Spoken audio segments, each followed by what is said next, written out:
mendengarkan firman Tuhan. Terpujilah nama-Mu Bapa.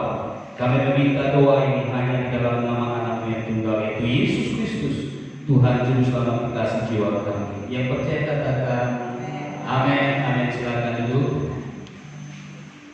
Salam Bapak Ibu semuanya yang ada di rumah. Salam. Biarlah kasih setia Tuhan yang jadi bagian kita setiap hari. Saya mengajak kita semua membaca firman Tuhan di dalam Mazmur 63 ayat 1 sampai dengan ayat yang ke-9. Mazmur 63 ayat 1 sampai dengan ayat yang ke-9. Kalau kitab saya halaman 616.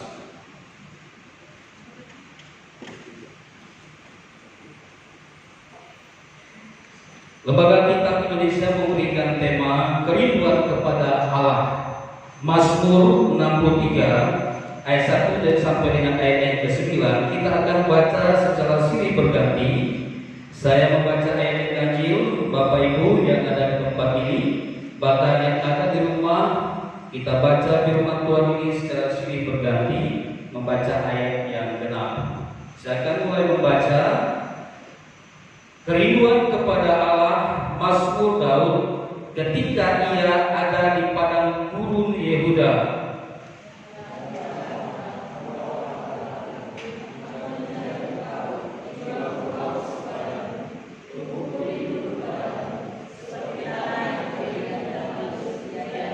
Demikianlah aku memandang kepadamu di tempat kudus sambil melihat kekuatanmu dan kemuliaanmu.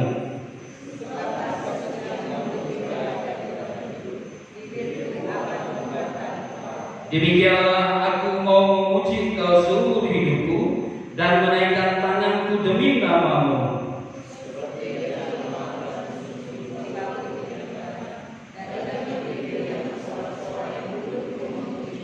Apabila aku ingat kepadamu di tempat tidurku, merenungkan Engkau sepanjang kawal malam,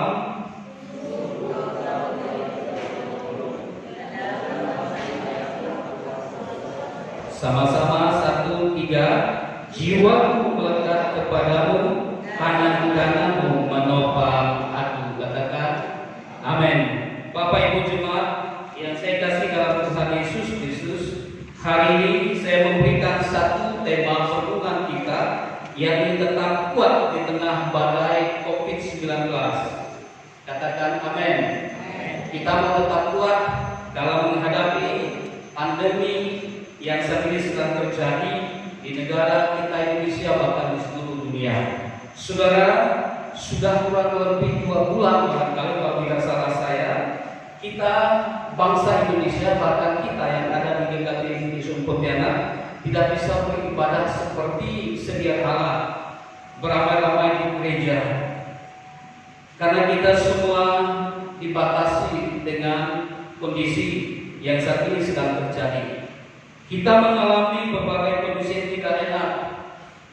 Aktivitas kita dibatasi. Dan hal ini berdampak kepada masalah sosial tentunya.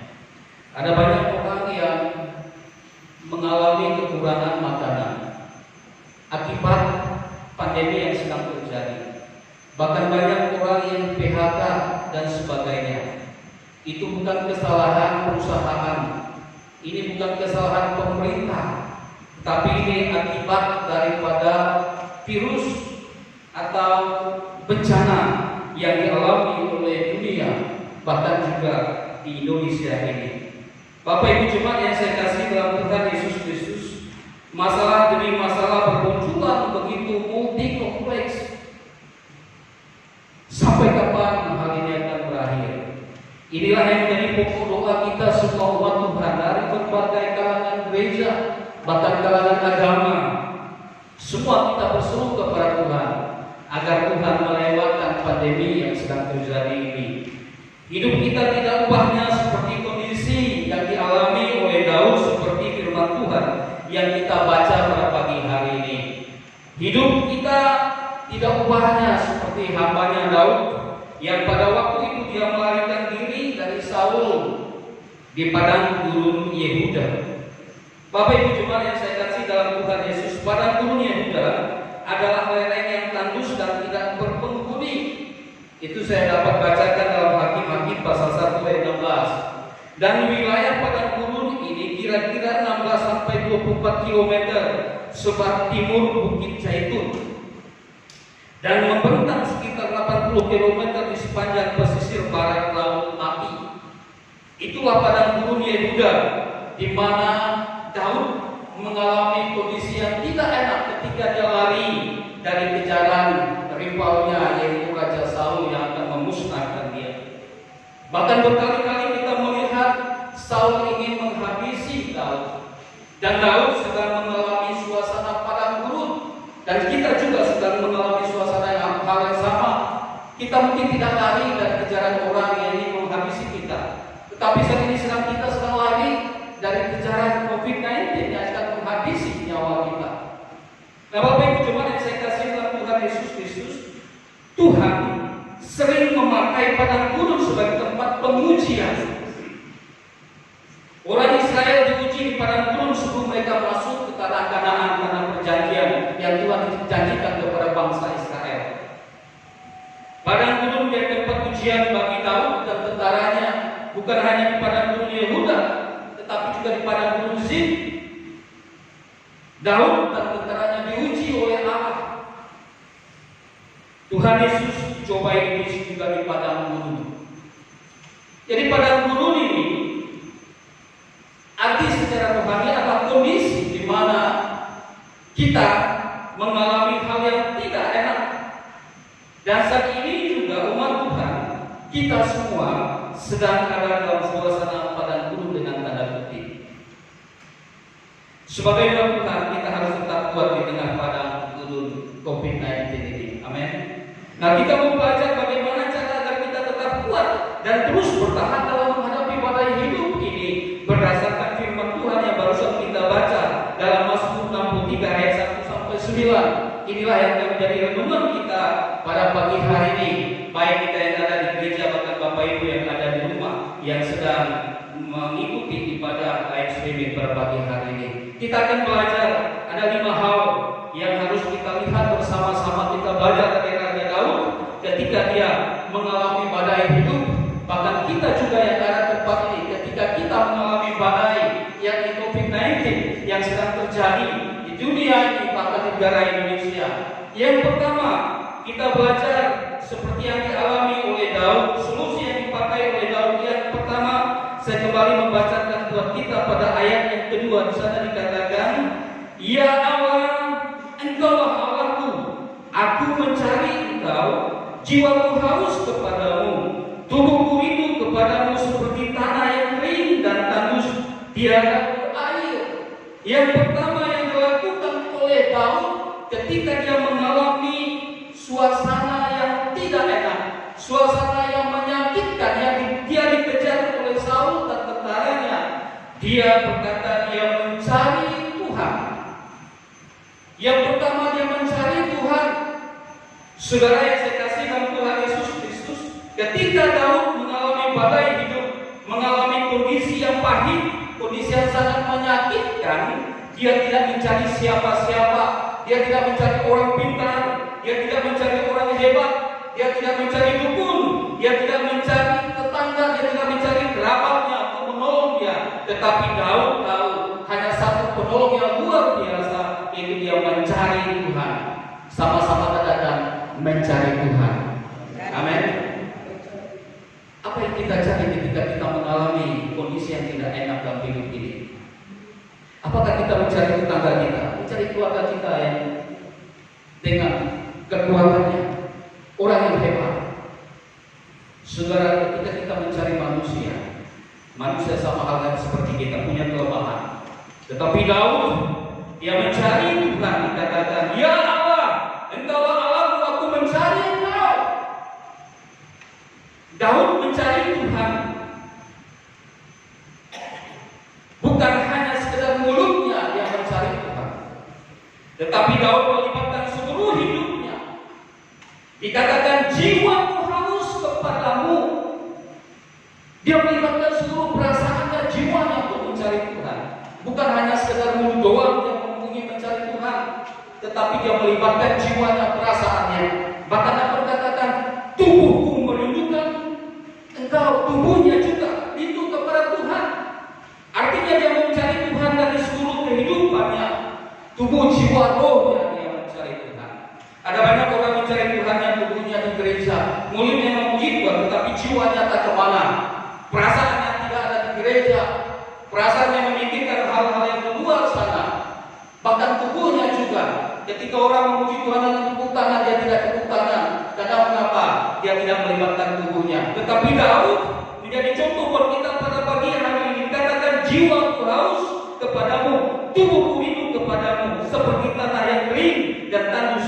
Dia lapar air. Seluruh tubuh, jiwa dan rohnya dilibatkan untuk mencari Tuhan. Saudara, ketika kita menghadapi badai hidup, menghadapi problema yang sedang terjadi saat ini, mari kita sungguh-sungguh mencari Tuhan. Amin. Kita libatkan jiwa tubuh kita mencari Tuhan. Ada positifnya ketika bencana ini sedang terjadi. Saya mau mengambil dari positifnya, saya tidak melihat dari negatifnya. Pandemi COVID-19 ini membuat setiap keluarga yang tadinya mungkin mereka tidak bersatu, tetapi saat ini semua keluarga semua bersatu. Mereka berkumpul berdoa yang tadinya mungkin mereka tidak pernah bertemu, tetapi melalui badai ini, melalui COVID-19 ini, ada waktu untuk keluarga boleh bersekutu bersama untuk memuji dan memuliakan Tuhan. Itu segi positifnya. Kemudian positif yang lain yang kedua, saya melihat yang tadinya mungkin kita sembrono pulang dari pasar, pulang dari perjalanan dan tidak pernah cuci muka, tidak pernah cuci tangan, tetapi saat ini hampir setiap rumah ada ember, ada tong air untuk cuci tangan, jaga kebersihan. Ini dari segi positif. Dan kita juga bisa melihat bangsa Israel. Mereka juga membuat tempayan-tempayan di rumah mereka. Mereka sudah hidup bersih. Bapak Ibu masih ingat ketika Yesus melakukan mujizat yang pertama. Yesus memerintahkan murid-muridnya untuk mengisi tempayan-tempayan yang biasanya dikatakan untuk mencuci tangan, mencuci kaki ketika orang masuk ke rumah, dan itu diisi dengan air. Dari sini kita melihat bahwa ada positifnya ketika 19 atau COVID-19 ini sedang terjadi. Semua orang bersih, hidup bersih. Bahkan bepergian menggunakan masker yang tadinya mungkin kita tidak pernah memikirkan menggunakan masker. Berjalan menggunakan motor atau berjalan di pasar, tetapi sekarang semua orang menggunakan masker. Itu tujuannya untuk menjaga kesehatan. Ada segi positifnya, supaya tidak ada debu yang masuk, yang kita hidup dan mengakibatkan pernapasan kita tidak enak. Saya pikir sekalipun COVID-19 nanti sudah berakhir, tetap saja kita harus menjaga kesehatan. Amin. Cuci tangan, cuci kaki, bahkan juga menggunakan masker. Ada positifnya, ada yang Tuhan izinkan terjadi. Saudara, saya kasih dalam Tuhan Yesus, itu hal yang pertama yang kita contohi dari Daud ketika dia mengalami badai hidup. Dia mencari Tuhan. Kemudian yang kedua, mari kita baca sama-sama ayat yang ketiga. Kita baca, baik yang ada di rumah, sengaja kita membaca bersama-sama ayat 3 pada tempat ini. 1, 2, 3. Demikianlah aku memandang kepadamu di tempat kudus sambil melihat kekuatanmu dan kemuliaanmu. Kalau yang pertama kali mencari Tuhan, kemudian yang kedua ini memandang kepada Tuhan. Memandang kepada Tuhan artinya mengarahkan hidupnya kepada Tuhan, mengutamakan Tuhan dalam seluruh aspek kehidupannya. Memandang bukan arti seperti kita memandang orang lain menggunakan mata kita, tetapi Raja Daud di sini memandang artinya dengan imannya. Dia hanya melihat kepada Tuhan.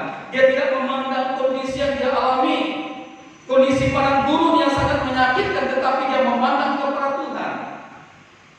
Dalam hidup saya beberapa minggu yang lalu dalam renungan yang saya sampaikan yang diidik oleh saudara saya Loren, di situ saya membuatkan satu renungan dengan tema orang yang sentiasa memandang kepada Tuhan dan akibat atau dampak atau upah yang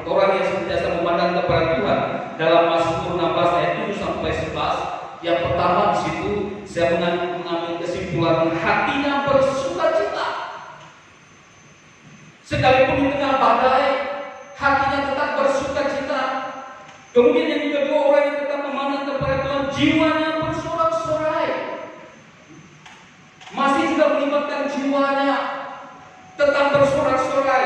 Orang lain mungkin mengeluh, bahkan mereka mungkin melakukan hal-hal yang tidak baik, tetapi orang yang sentiasa memandang kepada Tuhan, jiwanya bersorak-sorai. Kemudian yang ketiga, dalam Mazmur 16 ayat 7 sampai 11, tubuh akan diam dengan tentram.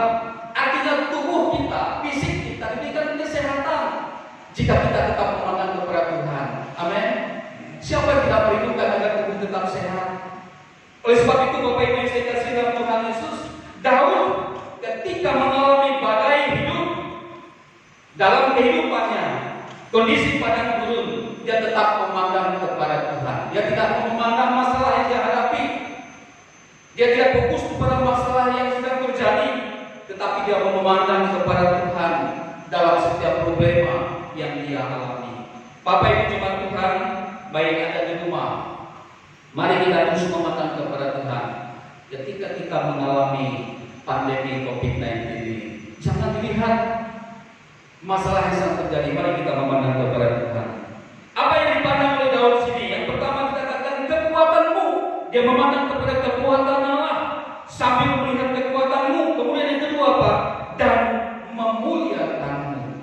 Ketika orang memandang kepada Allah, dia melihat kekuatan dan kemuliaan Allah dinyatakan. Kemudian yang ketiga, apa yang dilakukan oleh Daud ketika dia mengalami kondisi padang gurun atau ketika ia ada di padang gurun Yehuda? Ayat yang keempat sampai dengan ayat yang kelima. Mari Bapak Ibu kita kembali membaca ayat yang keempat sampai dengan ayat yang kelima. Baik yang ada di rumah bahkan yang ada di gereja ini, kita membacanya 1, 2, 3. Sebab kasih setiamu lebih baik daripada hidup, bibirku akan memegahkan engkau. Demikianlah aku mau memuji engkau seumur hidupku dan menaikkan tanganku demi namamu. Yang ketiga ini, yakni memuji Tuhan, mengagungkan nama Tuhan. Dalam kondisi padang gurun, Daud tetap memuji Tuhan. Bibirnya digunakan untuk memegahkan nama Tuhan, memuji Tuhan seumur hidupnya. Bukan hanya ketika dia mengalami persoalan yang memuji Tuhan, tetapi dikatakan seumur hidupnya. Bahkan tangannya dia gunakan untuk menaikkan demi nama Tuhan. Bapak Ibu jemaat yang saya kasih dalam Tuhan Yesus Kristus, terkadang kita susah untuk memuji Tuhan, mengagungkan Tuhan ketika kita melihat bahkan mengalami situasi yang tidak enak. Tetapi kita belajar dari Daud ini. Dia mengalami situasi yang luar biasa, dikejar oleh Saul, bahkan akan dihabisi, dibunuh. Tetapi hatinya dia berikan untuk memuliakan Tuhan. Ada waktu dia untuk memuji dan memuliakan nama Tuhan. Itu yang luar biasa yang kita saksikan daripada Daud ini. Dan kita mau belajar saat ini kepada Daud. Kita sedang ada dalam kondisi padang gurun, mengalami badai COVID-19. Mari kita tetap memuji Tuhan. Jangan bosan memuliakan nama Tuhan. Jangan bosan menaikkan tangan kita untuk kemuliaan bagi nama Tuhan. Dan gunakan bibir kita untuk memegahkan nama Tuhan. Amin. Jangan kita gunakan bibir kita untuk melakukan hal yang tidak baik, untuk membicarakan kelemahan-kelemahan orang. Tetapi mari kita gunakan bibir kita ini untuk memegahkan nama Tuhan, seperti yang dialami, yang dilakukan oleh Daud ketika ia ada di padang gurun Yehuda. Kemudian yang keempat, ayat 7 sampai dengan ayat yang ke-8. Mari kita baca ayat 7 sampai 8 sekali lagi. 1, 2, 3. Apabila aku ingat kepadamu di tempat tidurku, merenungkan engkau sepanjang kawal malam, sungguh engkau telah menjadi pertolonganku, dan dalam naungan sayapmu aku bersorak-sorai. Yang keempat ini, merenungkan firman Tuhan. Daud ada waktu untuk merenungkan firman Tuhan. Ketika kita membaca Mazmur 1 ayat 3 dikatakan orang yang merenungkan firman Tuhan siang dan malam, ia akan seperti pohon yang ditanam di tepi aliran air, yang menghasilkan buahnya pada musimnya. Tidak sia-sia Daud merenungkan firman Tuhan.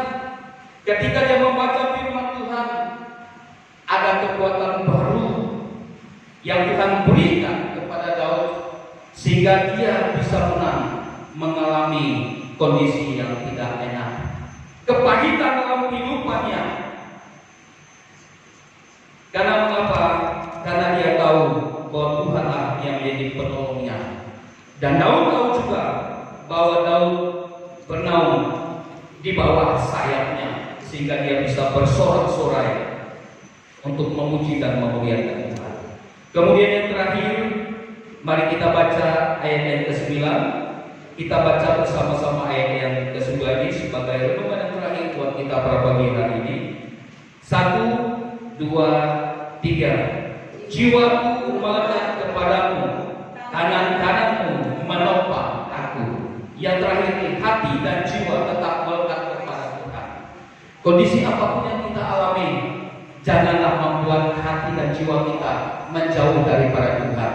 Kita belajar dari hambanya Daud, ketika dia mengalami kondisi yang tidak enak, kondisi yang sangat menyakitkan, kepahitan, dikejar oleh Saul, hatinya dan jiwanya tetap melekat hanya kepada satu pribadi, yaitu Tuhan. Bapak Ibu jemaat yang saya kasih dalam Tuhan Yesus, di dalam Mazmur 91 ayat 4 sampai dengan ayat yang ke-16 di sana dikatakan, orang yang hatinya melekat kepada Tuhan, Tuhan akan meluputkannya. Kemudian Tuhan akan membentenginya, dan doa-doa akan dijawab oleh Tuhan. Dan yang lebih indah lagi, umurnya akan diperpanjang oleh Tuhan. Mari kita, hati dan jiwa kita, marilah kita tetap meletakkan hanya kepada Tuhan. Di dalam situasi yang sedang terjadi saat ini, biarlah hati dan jiwa kita melekat kepada Tuhan. Bukan melekat kepada harta, kepada kekayaan, tetapi mari kita melekatkan hati kita hanya kepada Tuhan. Karena mengapa? Tangan kanan Tuhan yang menopang kita, yang kekuatan Tuhan yang luar biasa yang menggunakan tangan kanannya, atau kekuatan ekstra yang kita lakukan akan menolong dan memberkati kehidupan kita. Bapak Ibu jemaat yang saya kasih dalam Tuhan Yesus Kristus, biarlah firman Tuhan pada pagi hari ini menentukan iman kita, kasih kita hanya kepada Tuhan. Ketika dan saat ini ketika kita mengalami badai hidup, marilah kita tetap kuat di dalam Tuhan, di dalam kuat kuasanya. Mari kita tundukkan kepala kita, seorang singer, leader, dan juga pemusik maju ke depan. Kita bersama-sama memuji Tuhan.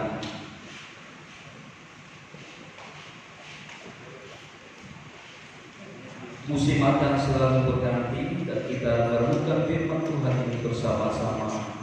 Biar firman Tuhan yang hari ini kita dengar boleh meneguhkan iman kasih kita hanya kepada Tuhan.